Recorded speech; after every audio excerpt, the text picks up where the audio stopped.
လာဆက်မဲ့ပတ်တန်လေးကနော်ဒီအင်ဂျီပုံစံလေးအဲ့တော့ဒီအင်ဂျီလေးကနော်နှစ်ထပ်ချုပ်ပါလားဟုတ်ပြီနော်အောက်ကရင်ခံလေးကတစ်ထပ်ချုပ်တယ်ပြီးလို့ရှိရင်အပေါ်ကဒီမှာနော်ဇာပါလေးဒါနဲ့သမီးစာလေးအဲ့ဒီအတွက်တစ်ထပ်ချုပ်ကြတယ်အဲ့တော့နှစ်ထပ်ချုပ်ကြတယ်ဒါပေမဲ့လည်းဒီတစ်ထည့်မှာဆိုလို့ရှိရင်ပတ်တန်နှစ်မျိုးဆွဲတက်မယ်နော်အဲ့တော့ဒါလေးကိုဒီလိုမျိုးလေးရင်ခံနဲ့တွဲချုပ်တာမဟုတ်ဘဲနဲ့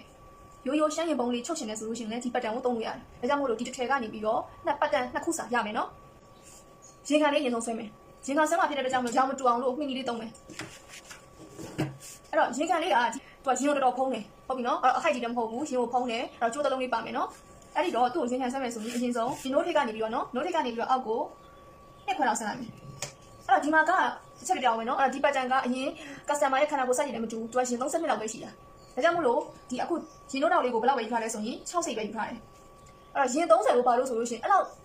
လောက်လေးတွေပဲဆိုလို့ရှိရင်လေသူတို့ကို40လောက်ပဲယူလို့ရတယ်40ဆိုလို့ရှိရင်ထွက်တယ်နော်အဲ့တော့အုံထွက်တယ်ဒီကတော့ရင်34ကျော်လို့ရှိရင်တော့ဒီမှာတစ်လောက်မှထိယူလို့ရတယ်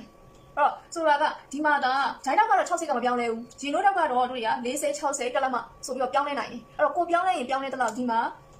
နောက်သူ့ရဲ့အုံကထွက်လာမှာဟုတ်ပြီနော်အဲ့ဒါကြောင့်မလို့ရင်ကိုပို့ပြီးတော့ထွက်ချင်တယ်ဆိုလို့ရှိရင်နို့ထောင်ကိုကြီးထည့်ပြီး60တော့မဟုတ်တက်လောက်မှာပေါ့နော်အဲ့တော့ဒီအခုကရင်30နှစ်ဆိုင်မို့လို့သူ့ကိုဒီမှာ60ထည့်လိုက်တယ်ဟုတ်ပြီနော်အဲ့ရင်30နှစ်ဆိုင်ဆိုတော့သူ့ရဲ့ရင်အောက်ကျဒီနှစ်လောက်မှ40နော်ပြီးလို့ရှိရင်ဒါလေးကိုဒီမျိုးလေးမြင်းလေးဆွဲလိုက်မယ်ဆွဲပြီးသွားပြီဆိုရင်ဒီကနေပြီးတော့တို့တွေကဘယ်လောက်ထောင်လဲဆိုရင်ဒီအောက်တော့ဘယ်လောက်လဲဆိုရင်50စီနော်ထွက်မယ်ဒီအလဲမြင်းလေးကနော်အလဲမြင်းလေးကနေပြီးတော့50စီထွက်လိုက်တယ်အဲ့ဒီထွက်လိုက်တဲ့အမှတ်လေးကိုဒီအောက်ကနော်ခါမြင်းလေးနဲ့ခါတောက်လေးနဲ့လာပြီးတော့ဆက်မယ်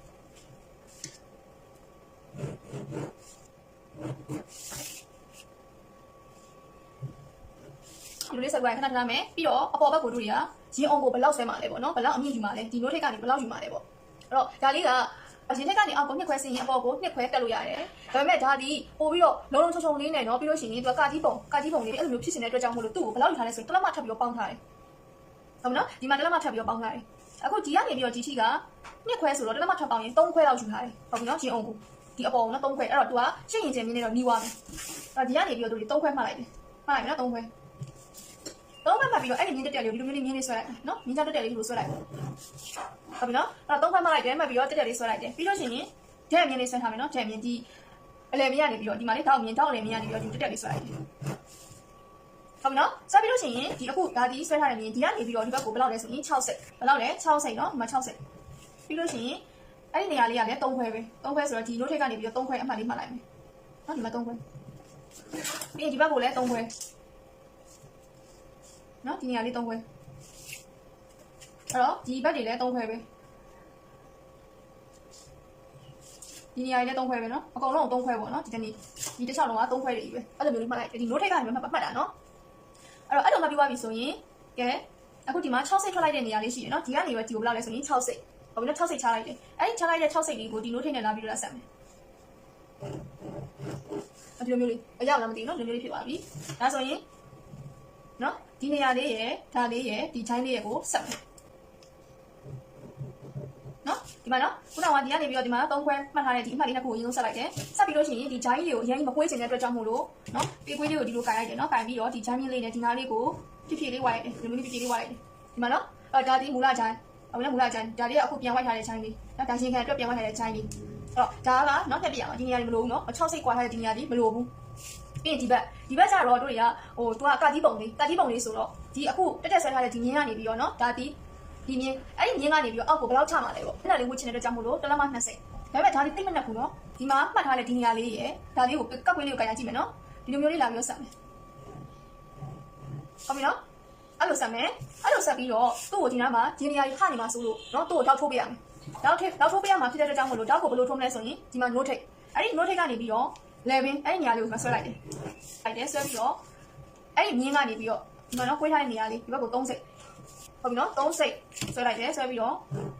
ဒါဒီစားပြရမှာပြီးရင်ရှေ့မှာသူကရှင်ဖြတ်ဆက်လေးနဲ့ချုပ်ပါမှာဒီနေရာလေးကဟုတ်ပြီနော်ဖြတ်ဆက်ခောက်ပြီးတော့မချုပ်ဘူးဘာဖြစ်လဲဆိုရင်ဒီနေရာလေးမှာရင်းနှစ်ခုအကွာဝေးနေရမှာနော်သူကချိုက်ရလေးရှင်ကဟုတ်ပြီနော်ဒါကြောင့်မို့လို့ဒီနေရာလေးတွေကိုလည်းစားပေးရမယ်အဲ့စားပေးဖို့အတွက်ဆိုရင်ဒီမှာ note ထိပ်အဲ့ဒီ note ထိပ်ကနေပြီးတော့ထောက်မှန်မြင်းလေးတက်တက်လေးဆွဲလိုက်မယ်ဆွဲပြီးတော့ဟိုဘက်ကိုအဲ့ဒီ note ထိပ်တက်တက်ဆွဲထားတဲ့မြင်းလေးကနေပြီးတော့နော်ဒီမှာ20မှတ်လိုက်တယ်ဟုတ်ပြီနော်20မှတ်လိုက်တယ်မှတ်ပြီးတော့အဲ့ဒါကို note ထိပ်နဲ့လာပြီးတော့ဆွဲမယ်ဟုတ်ပြီနော်ဒါကလည်းစားထုတ်ပြကမှာ အဲ့တော့ဒါလည်းပဲစားထုတ်ပြရမှာအောက်ဘက်ကျတော့ဒါလေးကို copy ကူးပြီးမှပဲเนาะဒီအောက်ဘက်ကို white ဘာဖြစ်လဲဆိုရင်တို့နှစ်ခုကမတူဘူးအပေါ်မှာလေးကเนาะရေကူးတော့လေးနဲ့အောက်မှာကျတော့ဒီလိုမျိုးဖြတ်ဆက်ဆိုတော့တို့နှစ်ခုရဲ့အခွေးပုံစံတွေကမတူဘူးလေကြောင့်မလို့ဒါလေးကို copy ရင်ကူးမယ်ဒီခလဲလေးကိုဖြတ်လိုက်မယ်เนาะ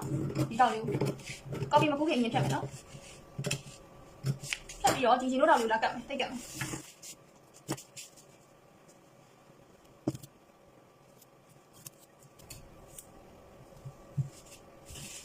တက်ခဲ့ပြီးလို့ရှိရင်ဒီဘေးနေရာလေးတွေကိုနော်ပြန်ညှိမယ်အခုကတော့ဒီမှာညှိစရာမလိုဘူးတော့တစ်ခါလေးညှိထားပြီးတော့မလို့တကယ်လို့ကိုကမညှိရနေညှိမယ်ပြီးရင်အထက်ထဲကိုဘယ်လောက်ဝင်လဲဆိုရင်ပုံမှန်ဝင်နေကြအတိုင်းနှစ်စိတ်ဝင်မယ်နော်တစ်ခါလေး copy မကူးခင်တစ်ခါလေးဒီလိုနှစ်စိတ်စားထားလိုက်မယ်အဲ့တော့ဒါဒီစားထုတ်ပြရမှာဒါဆိုရင်ဒါကို copy ကူးလို့ရပြီပြီးရင်အနောက်ချမ်းလေးခဏကြည့်နော်ဂျားမြင်းပေါ့နော်ဒီအဆက်ကနေပြီးတော့သူ့ကို white မယ်ဒါဒီရင်မြင်းလေးပေါ့အဲ့ဒီရင်မြင်းရပြီအောက်ကိုဘယ်လောက်ဆင်းလဲဆိုရင်6စိတ်ဆင်းလို့ရတယ်ဒါလေးကိုလာဆက်မယ်ဟုတ်ပြီနော်ဒီဂျိုင်းစာလေးနဲ့လာပြီးလာဆက်ဒီလိုလေးလာဆက်လိုက်မယ်အဲ့တော့ဒါကနော်3စိတ်စားထားတဲ့နေရာလေးဟုတ်ပြီနော်ဒါ3စိတ်စားထားတဲ့နေရာလေးဒီနေရာလေးကဒါလေးကိုမဖြတ်ထားသေးဘူးနော်ဒီအခု3စိတ်စားထားတဲ့နေရာကနေပြီးတော့နောက်ကို2စိတ်ထပ်ဝင်မယ်အဲ့ဒီဝင်ထားတဲ့အမှတ်လေးနဲ့ဒီအောက်ကခါးစားထားတဲ့အမှတ်လေးနဲ့လာပြီးတော့ဆက်အဲ့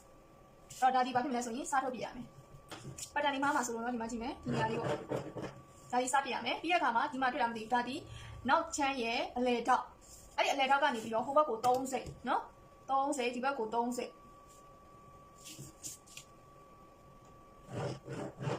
ပြီးရင်ဒီလိုစားလိုက်မယ်